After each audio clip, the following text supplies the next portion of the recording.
ofii kee irraa of eegi. Guyyaa guyyaadhaan lola hin mul'anne keessa oolta. Lola wanta naannoo kee jiruu fi lola ofii kee keessoo kee keessatti geggeeffamu.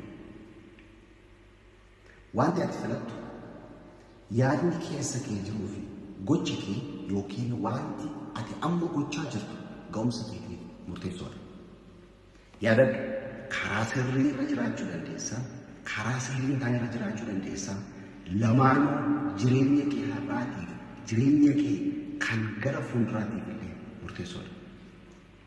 Yeroo baay'ee gufuu guddaan jireenya kee keessatti si mudatu addunyaa si marsee jiru qofa otoo hin taane maddi isaa keessa kee jira. Kanaaf fiixaan ba'uuf yookiin bakka yaadde sana ga'uuf ofii kee irraa of eegi yookiin ofirraa of eegi. Of beektaa, of to'attaa yeroo isaanii gaachana hidhattee jirta. Gaachana ittiin ofii kee irraa of eegdu. Sammuu kee fi gocha kee to'achuu dandeenyaan rakkoo si mudatu hunda darbitee kaayyoo uumamteef, kaayyoo jiraattuuf galma ga'uu dandeessa. Dursa garuu maalni kaayyoo koo eessa ga'uuf yoon maal godha, yoon maal hojjedha, akkamitti yoom isa jedhuuf kaafaa of gaafachuuf ofii keetii ofii deebisuu si barbaachisa. Injifannoo guddaan ofii keetii of injifachuudha.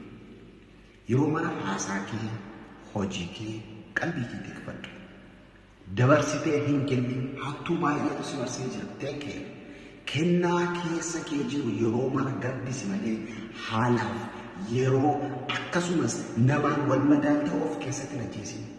Addunyaa kana keessatti arjoomtes, haxxoomtes waa lama siif oolu.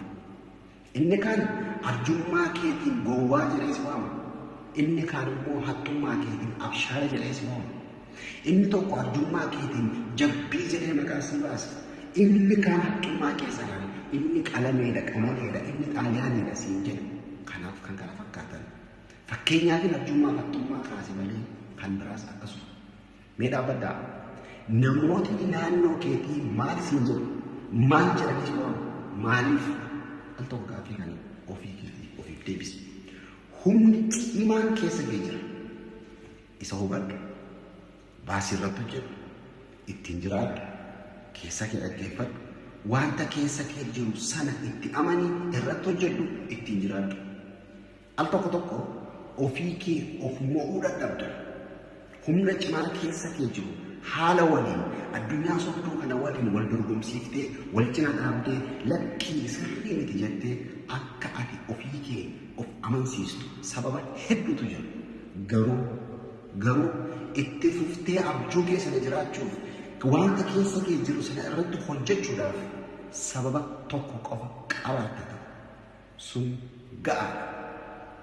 So ofii kee irraa of eegi, abjuu kee jiraadhu, kaayyoo kee irratti hojjedhu, abjuu kee dabarsitee hin kennin, wal hin madaalchisin, ittiin jiraadhu, irratti hojjedhu.